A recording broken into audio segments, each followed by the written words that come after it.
Hi, Gio. Hi, Kayla.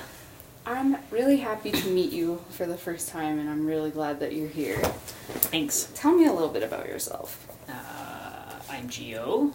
I use they, them pronouns. I'm a trans non-binary person. I don't know what else to say. Hope it doesn't bother you that I'm taking notes. No? I find it interesting how you introduce yourself. You seem very comfortable with who you are as a person. Mm-hmm. Tell me about that.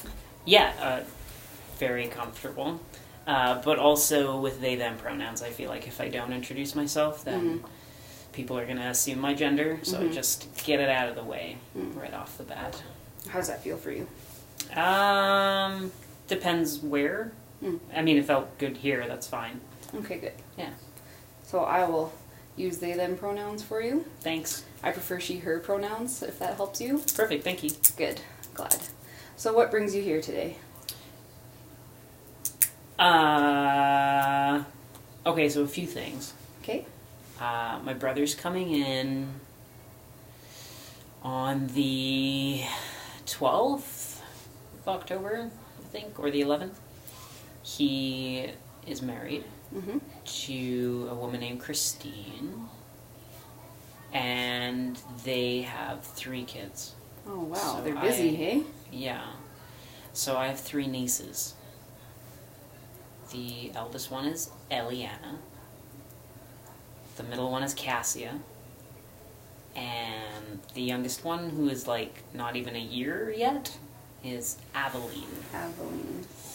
Yeah, so they're coming in on the 12th, and I guess I'm pretty anxious about it because I haven't seen any of them for 2 years.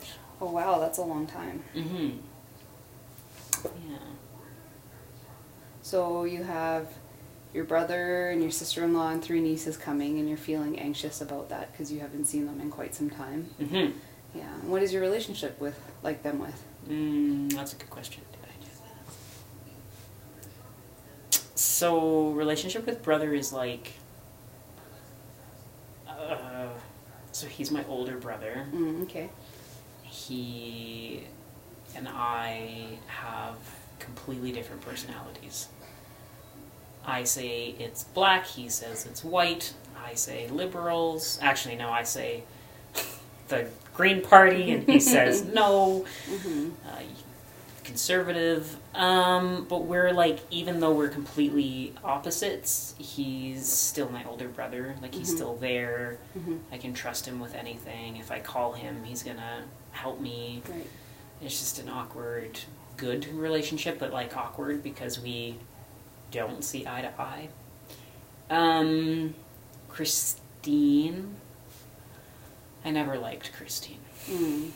She is bossy and arrogant and tends to know it all. But I think one of the reasons why I really don't like her is because she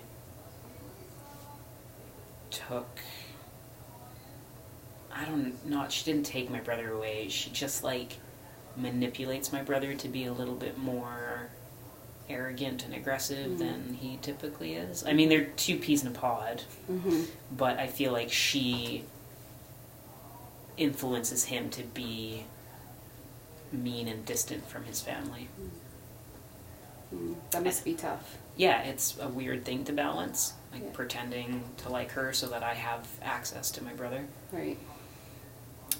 The relationship with my nieces I haven't met Aveline yet, so I don't know. Hopefully it's good. Yeah.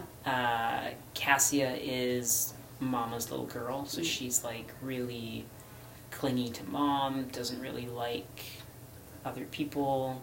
She's super cute though. She's so cute. And then Eliana, who's the oldest one, is like really extroverted and like friends with everyone, so she's really easy to engage with and talk to, and she's always been super easy even throughout her infancy. But my brother and Christine do attachment parenting. Okay. So there's some like really weird boundary stuff that I don't really know, and I think that's also adding to some of the anxiety because I'm like, will I be able to hold the baby, or should I not hold the baby? Will I be able to be alone with my nieces, or like not, and then they sleep together. Like co-sleeping? Yeah. Yeah. So my brother sleeps with Eliana, and then Christine sleeps with Cassia and Aveline. But they don't sleep together in one bed. Okay. No, so they're like separated. Mm-hmm. And it's just weird because, like, come bedtime and stuff like that, I'm like, how do I help? Right. What's my role in that? So it kind of sounds like you're looking for where your place is in their relationship Yeah. as somebody who's, maybe fill in the word here, an aunt or uncle. Yeah, so my nieces learned to call me Zaza Zaza. or Zizi.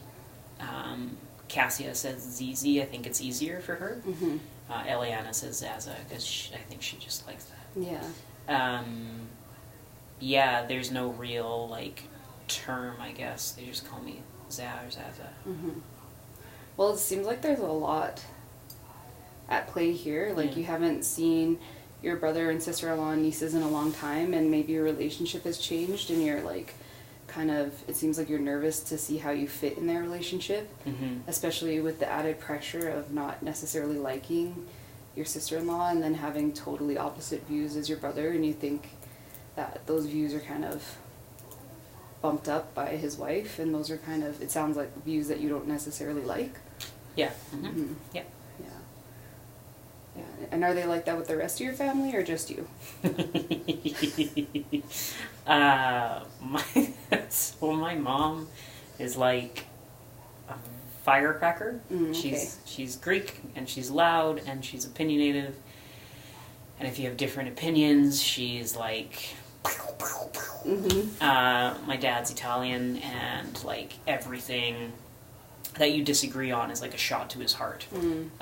So you can only imagine that my brother marrying Christine was a shot to his heart, and how could he do that to the family? Stupid. It's like tense. Mm-hmm. It's not like everyone is like going out of the way to like make Christine as comfortable as possible, which is like stupid because sometimes I'm like, well, why doesn't she try to make us comfortable anyway? Right. Whatever. Right. So yeah, to answer your question, family. So it's just my parents, and they were hosting. Oh, okay. You seem uncomfortable or... Such a stupid idea. Okay. Like, What's stupid about that? they're just gonna fight, and they're just like, why be in the same household when you have different views, different mentalities? Like, you also have kids who are going to be like rambunctious because they're kids, and my parents are old, like they're older. Mm-hmm. They're in their late 70s. And like, yeah, the kids are gonna like break something or draw on the wall or like I don't know, poop on the carpet. They're gonna do something. They're gonna be kids. And so I like my parents are gonna be like, oh my god, I can't believe you did that. And then Christine, who is, she's not like, she doesn't think the way my family thinks. So if like her kid like poops on the carpet, she'll like wipe it up, but she won't tell us that it happened. And so so the last time they were here 2 years ago, Cassia was a baby, and I guess Cassia grabbed a crayon or something and like colored into the carpet. Oh, okay. And Christine like washed it, but it was like when you wash crayon from carpet, it spreads. So it had spread, and instead of telling us that she did it, she just put a pillow over it and then didn't tell us. Interesting. And so I was the one that found it like 2 months later, and then had to like steam clean and vacuum the carpet. And I did ask her, I was like, well, why didn't you tell us? Like, I could have easily put baking soda on it when it happened. And she's like, oh, I cleaned it. It disappeared. It was gone.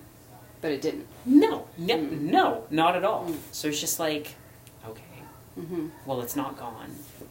Oh, well, it wasn't us then. I swear to God, I had cleaned it. It must have been some other child. Yes, you're right. It must have been someone else's child. It kind of seems to me like you value your family and honesty, and then you have somebody that it seems like your family has to cater to in order for her to almost like you. And then it kind of sounds like it's frustrating because she's not meeting you and your family with your needs. Yeah. And then she's not being honest. Yeah.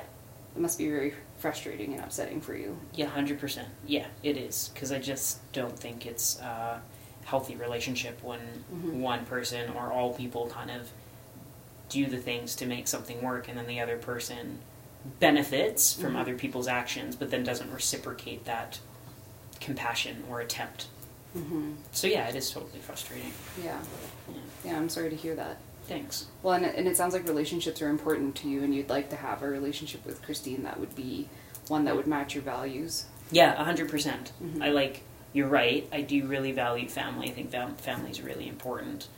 And even if you don't meet eye to eye, like, I think my relationship with my brother has proved to me over the years that, like, you don't have to agree on things in order to have a healthy relationship with someone. You can have two different opinions and not fall into, like, negative or unhealthy conflict. And I think that's what I appreciate about my brother the most, is that he's taught me that lesson, which is really nice. But I just wish that I could also have that with Christine. But I don't. Yeah. And then I have that additional fear that, like, oh, I don't have that relationship with Christine, so therefore I won't have that relationship with my nieces.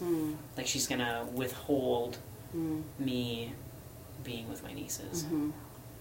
That sounds scary.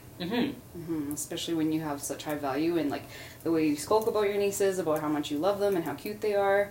I'm sure that must be really sad and scary for you to think of like that. Yeah, it really is. And I think, like, a part of me has already disconnected a little bit from the idea of being, like, a very present or active Zaza or person in their life. And I think that's probably something that I do to protect myself a little bit. It's just, like, distance myself, not be too involved, because I don't want them to take that away from me if I, like, attempted to build something. Right. That makes sense to me. Like, you're just trying to protect that part of your heart so that it doesn't hurt so bad, given the worst case scenario. Yeah, exactly. Yeah. You seem upset about that. It's like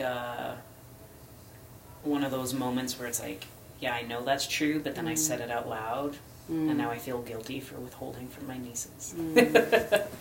But, I mean, it's just like, I guess I only withhold in terms of, like, involvement with my brother and Christine's life.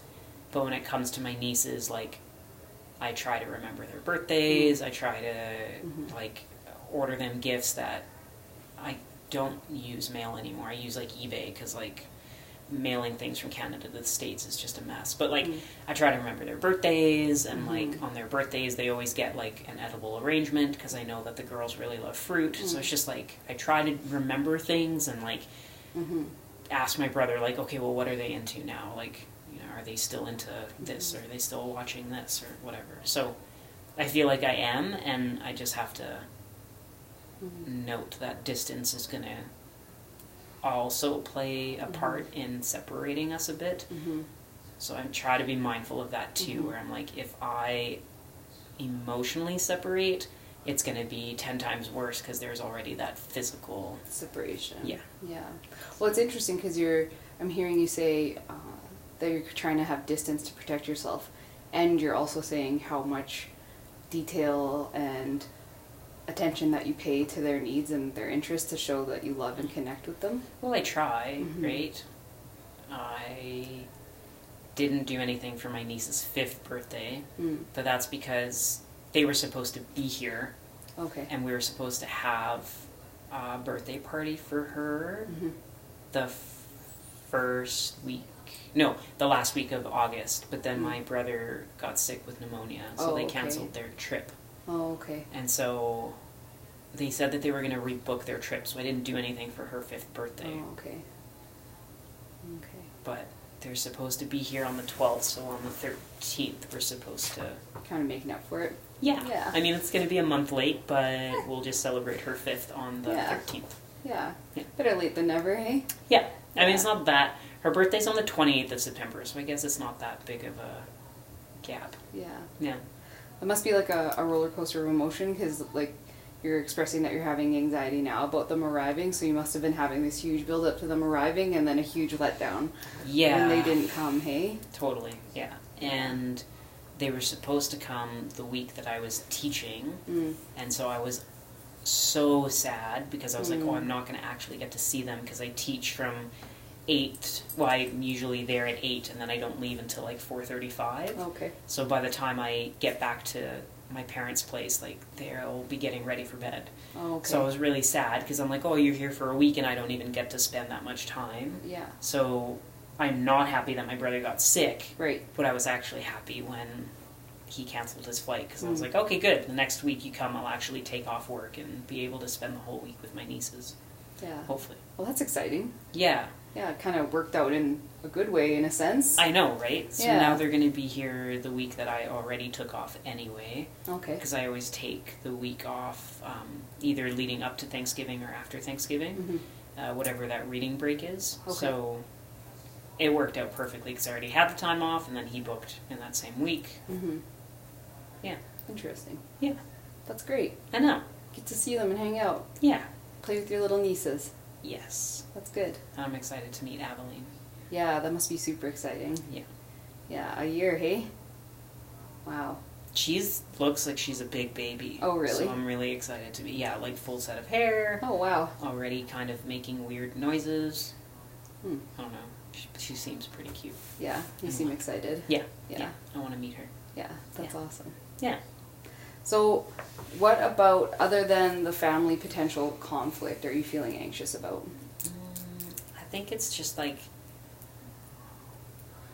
assuming that there's going to be a fight between my parents and them, and then having to be in the middle and navigating that.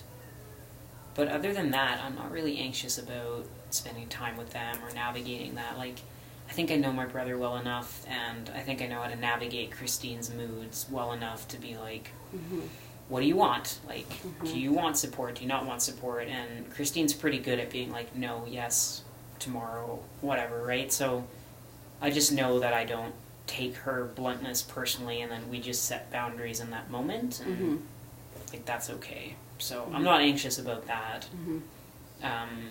And like, I know that Jill's gonna be, my wife is gonna be with me the whole time too, except for the last couple days. But like, we've already talked about, okay, well, if Christine says no, like, bedtime's a ritual, you can't be part of it. Like, Okay. Jill and I already made a plan that, like, oh, if that hurts my feelings, that it's not Christine's responsibility to know that I'll just, like, go home and kind of vent to Jill, and we'll do our own bedtime routine. Little debrief. Yeah, right. So, like, we've already kind of created something for ourselves. So if that happens, I know that I have a plan set up. Yeah, that's great. It sounds like you have a really good kind of emotional safety plan for Yeah. that time that they're with you, and it sounds like Jill is an important person in your life that helps you navigate these tough situations. Navigate everything. Everything. Yeah.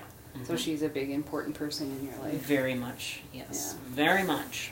Yeah. And what is Jill's relationship with your brother and Christine? Yes, ironically, she has more of a relationship with Christine. Oh, interesting. I know. It's, I don't understand it at all. Yeah. She doesn't really like, it's not that she doesn't like Christine, she doesn't have a lot of, respect for Christine. Okay. Well, maybe that's not even the right term. I think she just doesn't, sometimes she struggles as well to, like, see eye to eye with Christine. Okay. But they text, I think, like, weekly. Jill is sometimes more up to date with, like, what my nieces are doing than I am, because they text a lot more frequently than my brother and I. Oh. My brother and I don't. I'm not a good texter, and neither is my brother. So, like, once in a couple weeks, we'll, like, phone each other. Okay. And, like, update each other. But yeah, so Jill is usually more involved in my niece's life than I am, ironically, because of the relationship with Christine. Yeah. Does that bother you? No, not at all. Oh, Like, okay. if she wants to balance that, she can totally balance that. I'm like, I'm done. If you want to manage Christine, you manage Christine, because it's kind of like, I think my parents and I are tapped out, Okay. and so if someone else is willing to kind of be our insider and, like, our mediator, perfect. That's interesting. Mediate away. Because it seems like, from what you said, like, you're that kind of person for your family, but then you also have Jill for you for that, like, Yeah. to mediate. Yeah. Yeah. Which is nice. I didn't think about it that way. Yeah. Yeah. Yeah, I guess so. It's almost like, yeah, I think you're right. I mediate for my immediate family, Mm-hmm. and I do trust Jill to kind of catch me in moments where I need that emotional support. Mm. I've never thought about that. Yeah. So you have a really strong person to support you Yeah. through this time. Yeah. Yeah. Hmm. That's great. Yeah. How does that make you feel to think about that? I've like, legit, I'm like, oh yeah, I've just I never noticed that before. Yeah. But yeah, you're totally right. I think that's maybe why my relationship with my family has changed Mm. so much in the last couple of years. You can pet the emotional support dog. Yes. Yeah, I think so, because she's been there and she's been involved with my family, so I think, yeah, now everything's kind of making sense. Like when my dad was facing some health struggles and stuff like that, and I had to mediate telling my brother because he's in Florida. Mm. I think everything, because this wasn't the first time that things like that have happened, I think that it worked out so well this time because I was like emotionally charged, and then I was able to mediate because I had my like anchor through Jill. And I think Jill can handle it because she's a bit removed. Like, it's easier when it's not your immediate family, right? She's like a bit removed, and yeah. Yeah, that makes sense. It's kind of nice to have that person. Yeah. It's a safe person. Mm-hmm. You'd mentioned that your relationship has changed with your family. How has it changed? Oh, God, lots of things. My brother left, and so I kind of became the primary, not full caregiver, but like the primary person to take care of my parents. So they're both older, they're both retired. My dad chose to retire after battling cancer for the third time. Oh, wow. And I mean, he's been retired now for a couple of years, and I think he's sad about it, but not at the same time, because he's like, I'm old and want to just relax now. Mm-hmm. My mom was put into forced retirement because she actually was laid off, and she's quite depressed over that. So my relationship has changed because they both are now doing nothing, grieving the loss of my brother leaving and the girls leaving. And yeah, it's just like, silly thing. Like the other day, my dad phoned Jill and was like, there's a weird beeping in my house. And then Jill, because I was at work late, Jill had to go over to their house, and the smoke alarm needed batteries and the light bulbs needed to be switched, and then he dropped something behind the stove, like little things like that where it's like, it sounds innocent and small. It turns into a big task. But it does, because it takes several hours out of your day after you spent like 9 at work or whatever. So it's just like, and I don't mind being that caregiver to my parents at all. Like, I love them and they're super easy to take care of. It just adds that one more thing to your day. And it would have been nice if my brother was here, because my dad is super close to my brother. I mean, he's close to me too. It's just a different relationship. He's the firstborn male in the family, so he has more status in my dad's eyes than I do. Traditional thing going on there.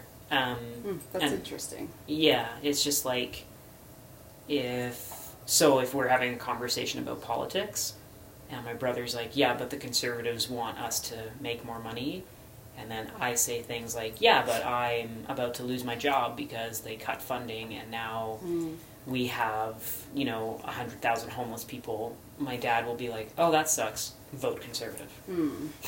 So it's interesting, because I can hear that might bother you, that your brother left and then you stepped into the role of caregiver for your parents, which you don't mind, but it does take a lot of your energy, and you don't have that support from your brother, and then in your mind your dad doesn't value as much as somebody that's not here. 100%. That must be really frustrating. Yeah, it is. And hurtful. I think it's like a reality of like, I just think it's like this sexist thing that exists, that we don't always like talk about, and sometimes we're just like, oh, that's just the way it is, we gotta just live with it. But I've called my dad out so many times on things like that. I've tried to like have conversations with him about misogyny and sexism and blah blah blah. I think that in his old age he's like changed a bit. And in my head I'm like, are you respecting me more because my brother's not here, or and you need me, or are you actually listening to me and like changing your perceptions on people? But I don't know. I don't know which one it is. So are you feeling like you don't really know how your dad views you? Sometimes, yeah. Sometimes I feel and think that. Other times I'm like, I know that he loves me a lot. I know that he loves me in a different way than he loves my brother. He treats me differently in a weird way. I don't know how to describe it. Like, if my brother, let's say my brother mispronounced a word, my dad would be like, oh, you mean punctual, or whatever the word was. And then if I did the same scenario, if I like mispronounced a word or something, he would like give me that smirk, that like, of course you did. Like, oh, you're cute. Like, it's just a different, he just reacts to us differently, even though we might do the same thing. So, and I do think that's like tied to some sexist beliefs that he has. But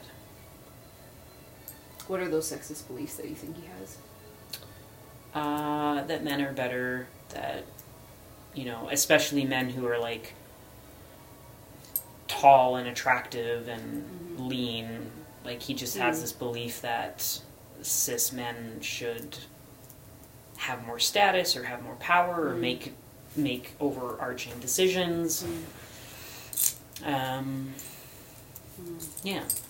Well, this is making sense to me, and you can correct me if I'm wrong, but it sounds to me like your brother, who you view that your father has more respect for based on his born gender and assigned gender, is coming back into town after 2 years of you working really hard with your parents and kind of starting to feel like your dad is hearing you or seeing you differently, and that's really anxiety inducing for you. Yeah.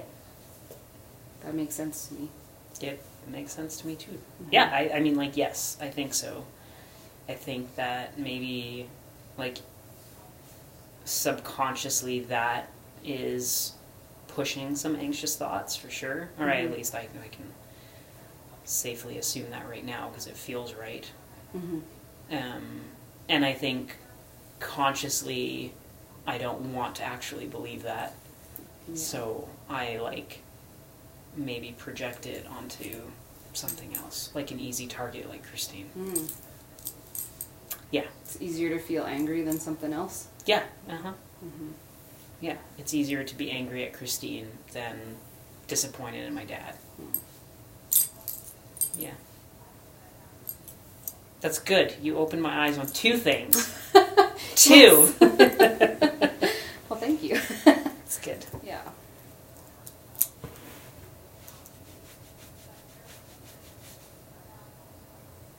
I'll just pretend I'm thinking. Like, it's only been 28 minutes. You're a fast processor. That's really good.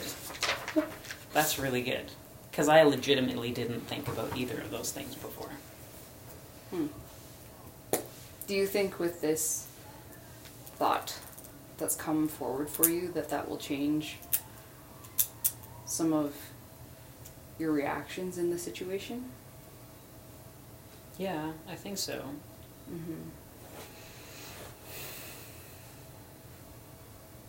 I think...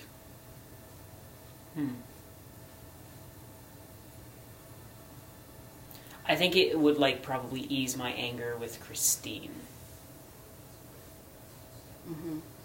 A lot. Knowing that maybe I'm making her a target because of my own insecurities or worries.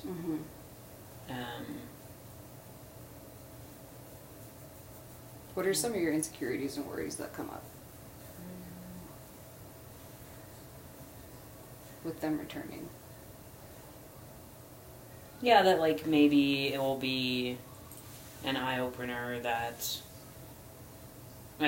to my like parents that, you know, going back to the same narrative that maybe my brother is the more superior sibling and, you know, life is so bad now that he left and oh, woe is them and what are they going to do without their firstborn son being here. I think when I hear messages like that, I'm like, hi, like I'm right here, like when have I never shown up, what have I not done for you, so it sounds like you just want them to see like the positives of having you here instead of the negatives of your brother having been gone. Yeah, because like, I mean, you can spend all the time you want thinking about the negative, but that's not really gonna make you happy. No. And I just want my parents to be happy.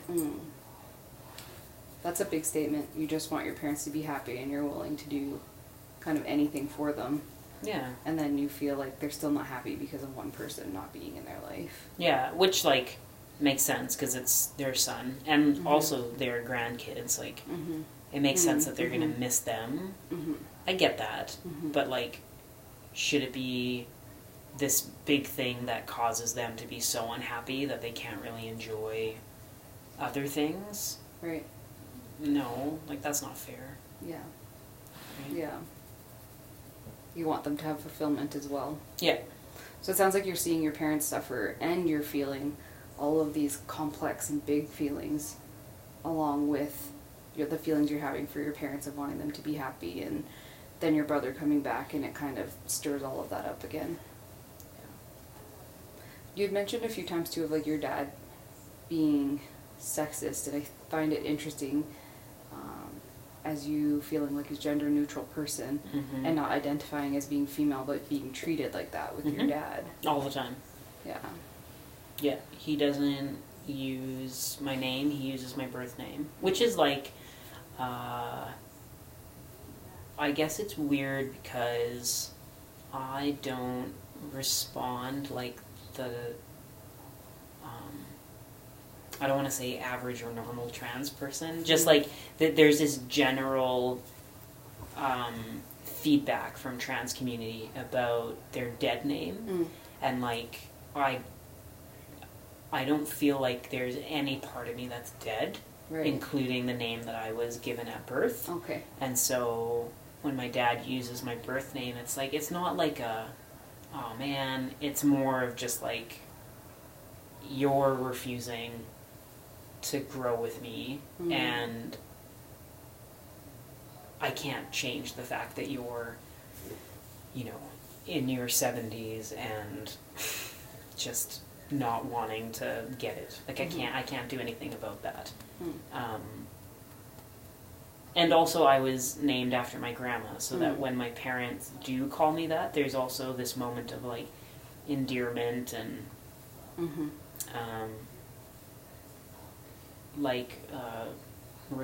they're a respect thing too, where I'm like, oh yeah, like I was named after my grandma, and my grandma was my role model, so it's not like a, oh that sucks or that's hurtful, it's more of like a, yeah, that's right, I came from a good place with good intentions.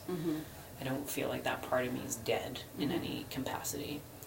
But when my dad makes sexist remarks or like behaves in a sexist way, then it's like icky, because then it's like, okay, I don't know what to think or how to respond to that, because one, I want to take a role of a female in this moment just to like intellectually kick your ass and like, how dare you, you know, womanize anyone, like how dare you. But then the other part of me is like, how dare you like put me in that category, I don't want to be in that category.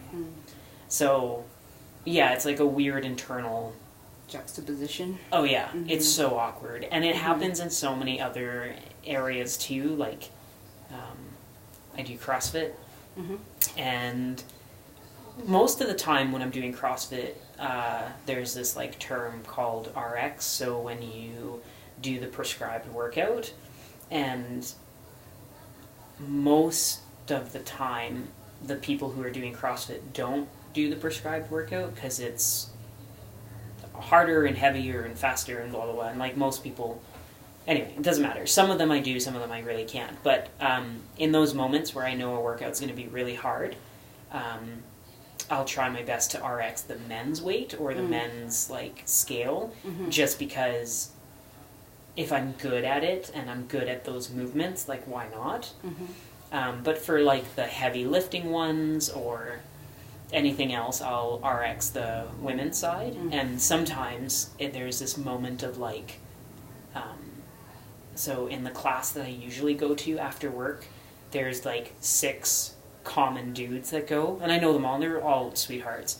And there's usually like, other than those cis men, there's usually me and like 2 other people, and those 2 other people identify as female. So in those instances, I like do not mind being categorized as a female at all, like at all. So yeah, it's just like, I don't know why I don't mind. I think it's more in my head of like, the guys have this idea that like, oh, they're going to do this prescribed male weight and they're going to finish like 10 minutes before all of the females. And when I can do the heavy lifting and RX the female weight and beat the majority of the guys, I'm like, like I just have this moment of like, don't be cocky, don't be sexist, and like I don't care if people see me as a female in moments where I'm supporting women. Interesting. If that makes sense. Yeah, no, that does make sense to me, because you understand, I think, both sides of the spectrum. Yeah, and I don't think there's anything wrong with being a female. And I think it's like the same thing as like men, like cis men who also identify as feminist. I've like, I know a couple, you know, feminist social workers who are like, I don't know, like if they get called the F word or if they get called like, you know, a pussy or something like that, they'll be like, yep, you're right, that's why I'm good at this, or like they'll kind of own it and like turn it around, or they'll stand up for females in moments where, you know, misogyny's happening. And in my head it's kind of like I'm doing the same thing, even if people are perceiving me as a female in that moment. In my head I'm like, yeah, go for it, because I'm doing the better good. Like I'm supporting a population that's being like discriminated against. So that's interesting. Yeah, I don't care when that happens. Because you have quite a few females in your life that are important. Oh yeah. Yeah. Yeah. Goes back to that kind of family. Yep. Importance. 100%. Yeah. 100%. So I might be misunderstanding you, but is CrossFit one of those places that you don't feel like you need to prove who you are and your gender and your worthiness? I wish I had a box, like a gym that I went to that was like gay. Like just like super gay. Gay friendly gym, yeah. Yeah, I wish, but that doesn't exist. I think if it did exist, I would play around with prescribed weight more. I think I would be more inclined to like push myself to do the men's stuff just to see if I can do it. But because I'm in a very like women, men kind of environment, I just choose to align myself with the female everything. Luckily my gym has gender neutral change rooms, so like that's cool, and that's one of the reasons why I started going to them, because traditional like gyms like World Health are like women and men, and like there's nowhere else to go. But one of the reasons why I started going to CrossFit is because my father-in-law was going there, and he told me, he's like, hey, I started this thing, it's called CrossFit, and they have individual change rooms. There's 8 of them, and they have showers and everything, and you just like use them, and that's the change room. And I was like, CrossFit? I'm not that crazy, but I'm crazy about the idea of like a change room. So that's literally the reason why I tried CrossFit, is because I was like, yeah, it'd be cool to have a neutral change room. So Yeah, it's CrossFit is like something that when people, like I try my hardest not to talk about CrossFit. I'll say like, oh, I went to the gym. It's a hard workout. But I'll never say like, oh, CrossFit. But it's a big part of my life, and I'm proud that I do it. And yeah, it's a weird gender play sometimes where I'm like, but proud that I'm also part of like the elite women's group, if that makes sense. That's interesting. Yeah, it's a mind F word. I don't know if I can swear. It doesn't matter. You can swear. Be true to yourself. Right. Okay, that actually like makes sense to me with like that is a place that you can just do whatever and be safe. Mm-hmm. For the most part, yeah. And my coaches are cool too. The owners just hired 2 lesbian CrossFitters. Perfect. And I used to follow them on Instagram. And then I forget what happened. I was like eating breakfast or something, and I think I like spat out my breakfast and was like, "Oh, Jill." She says, "What?" I thought someone died. I was like, "The lesbians that I follow on Instagram are now working at my gym." And Jill was like, "How?" Like, and I was like, "I don't know," because one of them is from North Carolina, and so that's one of the reasons why I follow her, because North Carolina and gay. And also like this like massive CrossFitter. Like they're both like if you saw pictures of them, you'd be like, oh yeah, yeah, like 0% fat. Everything is muscles that I didn't know existed. Are in that person. Yeah, they're there. And they're funny, and they're super like just even their presence on social media is positive because they own a nutrition business, but they have a very body positive mentality, so they don't talk about losing weight. They talk about achieving goals. So instead of going at your fitness, and this is why I started following them, they would say things like, don't target the scale, target the deadlift, or don't target the pounds, target your muscle up or target your push up. Like, what do you actually want to achieve, and how does nutrition play a role in that? And I think that whole mentality helps me with food too, because I'm like, food shouldn't be about your weight or your body. It should be about fueling your system to do the things that you want to do. So like, what do you want to do? Do you want to do that workout really fast, or do you want to do that workout really heavy? Because you're going to have to eat different for those things. And so, anyway, that's kind of why I was following them. They teach at my gym, and so that's kind of been nice too, because it's like, are you turning this into a gay gym? Please turn this into a gay gym. We're like one step closer to turning it into a gay gym. You know, it's interesting because like I'm hearing all of the things that inspire you and that you enjoy around these people, and it's like more than just their body, and it's more than just fitting into society. It's about like controlling things in a different way and having an outcome that's totally up to you, and it's not about the labels and how we're supposed to look. Yeah, I think that's why I like CrossFit too. I think over the years, so I've been doing CrossFit for 2 years, so I'm pretty new to it still. But I feel like that's something that I've taken away from CrossFit too, where it's like, once you start doing CrossFit, you stop talking like you would at a regular gym, where it's like, oh, what are you lifting? Oh, how many gains have you had? Like, what is your muscle mass at? Or like, what are you... You don't talk like that at CrossFit. There's like no such thing as like, what do you weigh? Or, you know, how many abs do you have today? Like, we don't do that at CrossFit. It's more about... you know, like, what's working for you? How is that workout? And, like, more of a community thing, too, where it's like, oh, my God, did you see, like, Mark finish that workout yesterday? That was amazing. And, like, yeah, I think it's just being cool to have a switch in perspective about what success really means and, like, what community really means. Well, it sounds like it's, like, one less thing that you have to judge your body about. Yeah. And it's fun, too, because I'm like, oh, I get to, you know, work on this ongoing goal that I have to be healthy and not feel ashamed that I like nachos.